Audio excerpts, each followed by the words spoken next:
Good morning, good afternoon, good evening, and remember, context is everything. My name is John Michael Monroy, and I'm going to be instructing you through our 2001 World History textbook as I, in the dawn of this channel, set to solidify my context for world history, as well as the little added detail of this history book being written in the year 2001 before momentous events occurred. And I feel like that also, in context, makes this book just a little bit more interesting. Yesterday we did a review on Chapter 2. Today we begin Chapter 3 in the Indus Valley, heading further east from the Middle East. Yesterday in the review I had a topic I wanted to touch on briefly before we began, a question unanswered. And I did a couple of clicking around just now, and why don't I give you that answer right now? So the question was, the Sphinx. Do we know more about the Sphinx history now than we did in 2001 when this textbook was written? We might. That's my conclusion. Because I found this on historychannel.com with the big H. It said, the Sphinx was built 4,500 years ago. Okay. I doubt it, because of the water erosion on it. And 4,500 years ago, the Sahara was a desert, according to Google, which also said the Sahara Desert was green, so lush, between 11,000 and 5,000 years ago. So meaning 5,000 years ago it stopped being green and became a desert, at which point the Sphinx, if it were built 4,500 years ago, wouldn't have any water erosion on it, which is evident from the scientists, archaeologists, and all those experts that have evaluated the structure. That there's water erosion on like the bottom, the base of the Sphinx. If the Sphinx was built 4,500 years ago and the Sahara became a desert 5,000 years ago, those two timelines don't line up. So the best that I can conclude from that information is that this textbook, 2001, this textbook here, there's some information that we've determined since that changes some of the information in this textbook and its validity, and that's okay. But I think the Sphinx might have been built further back beyond 4,500 years ago, if in fact the Sahara Desert was green from 11,000 years ago to 5,000 years ago, as opposed to the 4,500 years ago hypothesized that the Sphinx was built, because if it were built in a desert and it's just been in a desert, there wouldn't be any water erosion, unless they made man-made rivulets. They might have made man-made rivulets, now that I'm thinking about it.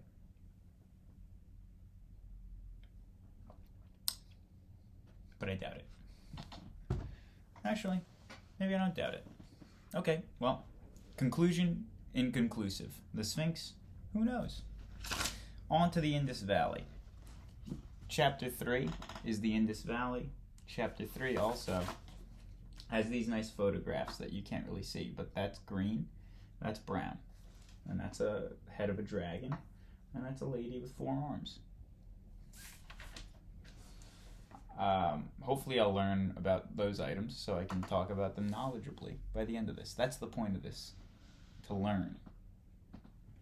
Cities of the Indus Valley. Setting the scene. In 1922, archaeologists made a startling discovery in the northwestern India while digging in the Indus River Valley. They unearthed bricks, small statues, and other artifacts unlike any they had ever seen before. The archaeologists soon realized that they had uncovered a lost civilization.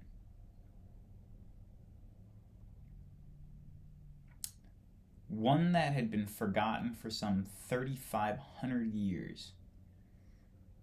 Although later discoveries have added to our knowledge of the cities of the Indus Valley, many mysteries remain. Right. Geography of the Indian subcontinent. So this is the first red heading.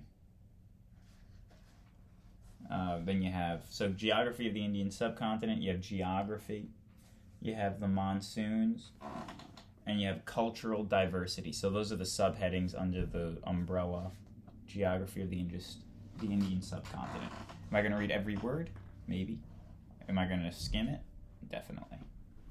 The Indus Valley is located in the region known as South Asia, or the subcontinent of India.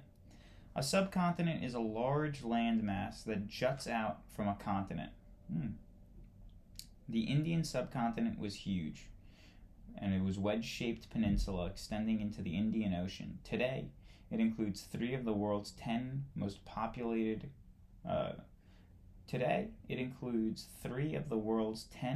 populous countries. India, Pakistan, and Bangladesh. Remember, today meaning 2001. As well as the island nation of Sri Lanka and the mountainous nation of Nepal and Bhutan. Towering snow-covered mountain ranges mark the northern border of the subcontinent, including the Hindu Kush and the Himalayas. These mountains limited contacts with other lands and helped India develop a distinct culture, yet the mountains were not a complete barrier.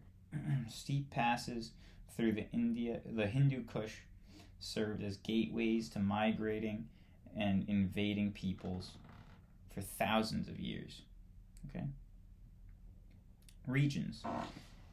The Indian subcontinent, and that's subcontinent vocabulary where it's interesting. I didn't know about that. So a subcontinent juts off of a landmass. So this is going to sound dumb. Is Florida a subcontinent? Regions. The Indian subcontinent is divided into 3 major zones: the well-watered northern plain, the dry triangular decant, and the coastal plains on other side of the decant. Decant. That should be a vocab word. Never heard it in my life. Decant. The northern plain lies just south of the mountains. This fertile region is watered by mighty rivers: the Indus, which gives India its name, the Ganges, and the Brahmaputra. These rivers and their tributaries carry melting snow from the mountains to the plains, making agriculture possible. To the people of the Indian subcontinent, rivers are sacred, especially the Ganges. This great importance is reflected in one Indian name for river, Lok Mata, or Mother of the People. The most recognizable feature on the map of India is the decant. This triangular plateau, or raised area of level land, juts into the Indian Ocean. The decant lacks the melting snow that feeds the rivers of the north and provides water for irrigation. As a result, much of the region is arid, unproductive, and sparsely populated. The coastal plains, India's 3rd region, are separated from the decant by low-lying mountain ranges, the eastern and western Ghats. Rivers and heavy seasonal rains provide water for farmers. From very early times, people used the seas for fishing and as highways for trade. Okay, so water, very important. I'm looking at a map here, and on your devices, you can pull up a map as well. You have India, Ganges,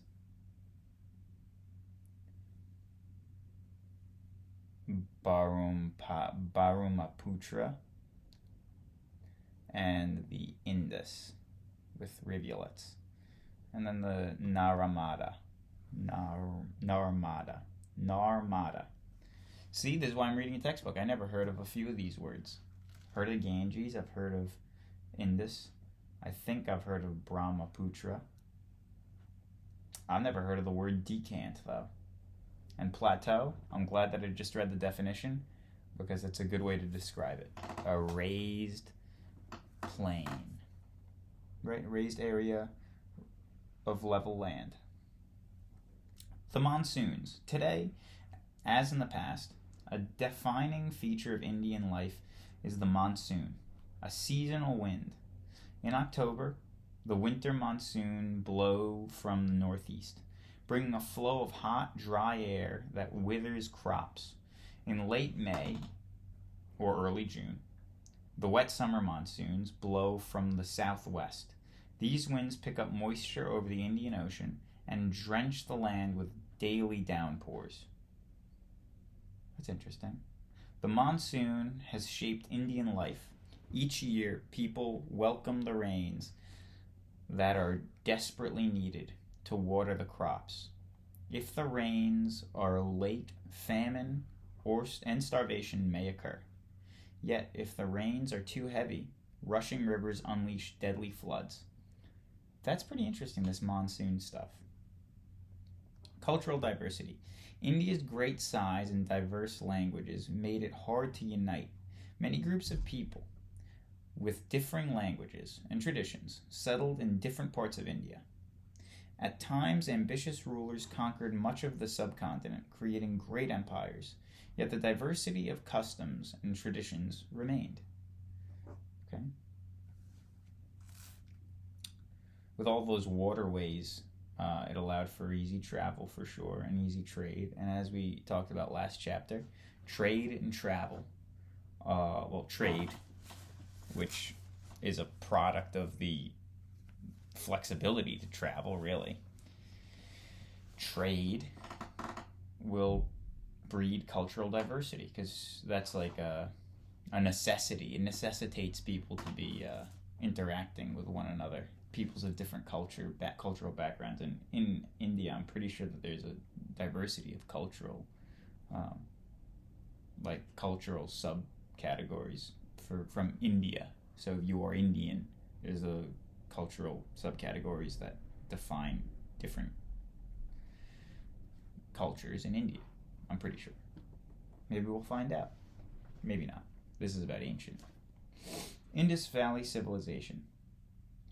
The earliest Indian civilization is cloaked in mystery. It emerged in the Indus River Valley in present-day Pakistan about 2500 BC. The civilization flourished for about 1,000 years, then vanished without a trace. Only in this century have its once prosperous cities emerged beneath the archaeologist's pick and shovel. Archaeologists have not fully uncovered many Indus Valley sites. We have no names of kings or queens, no tax records, no literature, no accounts of famous victories. Still, we know the Indus Valley civilizations covered the largest area of any civilization until the rise of Persia, more than 1,000 years later. We know, too, that its cities rivaled those of Sumer. Water, rivers, allow for city development and for trade. Well-planned cities.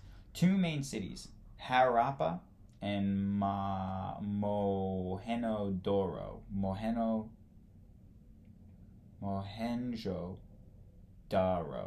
Mohenjo-Daro may have been twin capitals. Both were large, some 3 miles in circumference. Each was dominated by a massive hilltop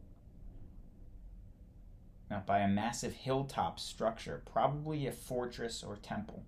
Both cities had huge warehouses to store grain brought from the outlying villages. The most striking feature of Harappa and Mohenjo-Daro is that they were so carefully planned. Each city was laid out in a grid pattern, with rectangular blocks larger than modern city blocks. All houses were built of uniform oven-fired clay bricks. Houses had surprisingly modern plumbing. systems with baths, drains, and water chutes that led into sewers beneath the streets. Merchants used a uniform system of weight and measurement. From such evidence, archaeologists have concluded that the Indus Valley cities had well-organized government, powerful leaders, perhaps priest kings, made sure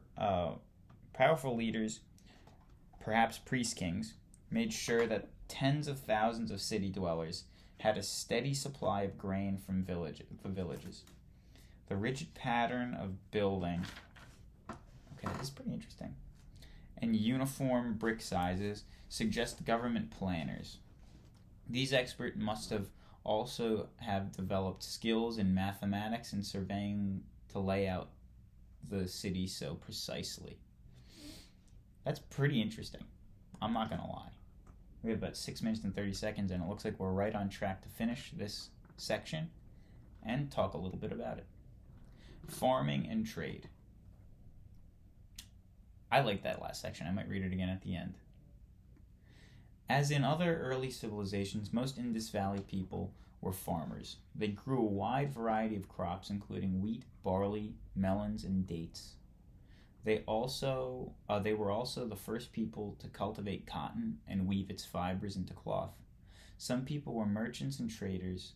Their ships carried cargo of cotton, cloth, grain, copper, pearls, and ivory combs to distant lands. By hugging the Arabian sea coast and sailing up the Persian Gulf, Indian vessels reached the city of Sumer. Contact with Sumer may have stimulated Indus Valley people to develop their own system of writing. Religious beliefs. From clues such as statues, archaeologists have speculated about the religious beliefs of Indus Valley people. Like other ancient people, they were polytheistic. A mother goddess, the source of creation, seems to have been widely honored. Indus people also apparently worshipped sacred animals, including the bull. Some scholars think these early practices influenced later Indian beliefs, especially the veneration of or special regard for cattle. Decline and disappearance. Really quick, in and out. The rise and fall. Decline and disappearance. By 1750 BC, the quality of life in the Indus Valley cities was declining. The once orderly cities no longer kept up the old standards. Crude pottery replaced finer works of earlier days. We do not know for sure what happened, but scholars have offered several explanations. Damage to the local environment may have contributed to the decline. Possibly too many trees were cut down to fuel the ovens of brick makers. Tons of river mud found in the streets of Mohenjo-Daro suggest that a volcanic eruption blocked the Indus, which flooded the city. Other evidence points to a devastating earthquake. Scholars think that a death blow fell in 1500 BC when the nomadic people arrived in ever larger numbers from the north. The newcomers were the Aryans, whose ancestors had slowly migrated with their herds of cattle, sheep, and goats from what is now southern Russia. With their horse-drawn chariots and superior weapons, Aryans overran the Indus region. These cities were soon abandoned and eventually forgotten. That's pretty interesting. This has been an interesting chapter, or section so far. 3 minutes left. Indus Valley Civilization, well-planned cities. I'm going to read well-planned cities again, and I just like that section. 2 main cities, Harappa and Mohenjo-Daro, may have been twin capitals. Both were large, some 3 miles in circumference. Each was dominated by a massive hilltop structure, probably a fortress or temple. Both cities had huge warehouses to store grain brought in from outlying villages.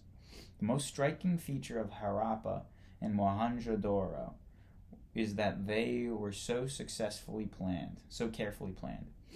Each city was laid out on a grid pattern with rectangular blocks larger than modern city blocks. All houses were built uniform, oven-fired clay bricks. Houses had surprisingly modern plumbing systems with baths, drains, and water chutes that led into sewers beneath the streets. Merchants used uniform systems of writing and measurement. From such evidence, archaeologists have concluded that the Indus Valley cities had a well-organized government, powerful leaders, perhaps priest-kings made sure that tens of thousands of city dwellers had a steady supply of grain from the villages. Okay, so at some point it becomes speculation about the priest-kings and all that. But it does sound interesting about the plumbing. And we're talking about civilizations flourished for about 1,000 years. From the year 2500 BC, so we're talking about 4,500 years ago, they had plumbing. And that's like, archaeologists can verify that. That's pretty interesting. I'd be interested in looking into that deeper. How do we make that a homework? Look a little bit deeper, do a little bit of research on what's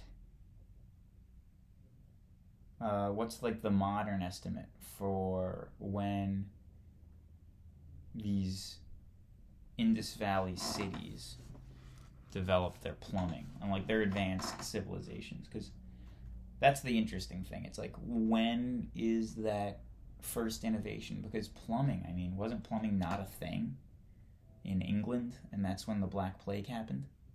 Wasn't plumbing not a thing? It's like they just would throw their waste out the window or like put it in a bucket or something. Right, I'm talking about their excrement. And that's where like the rats would get sick and then the rats would infect people or something like that. I'm pretty sure they didn't have plumbing, but that was like, when was the Black Plague? 500 years ago? I don't know, that's why I'm reading this book. Because my context is not yet fully developed. But I do believe, and the channel is aptly named, context is everything. So I should learn these things. What is the implications of all this? There's the bell. When did those Indus Valley cities develop their plumbing and their advancement? Is it still, as we see here, 2,500 years ago? If it is, very interesting. Was it 2,500 years ago or 2,500 BC? 2,500 BC, so 4,500 years ago they were using plumbing? If so, that's pretty interesting. Alright, timer's beeping. I gotta go. This is John Michael. Context is everything. What's under your hood? Episode 11. Bye-bye.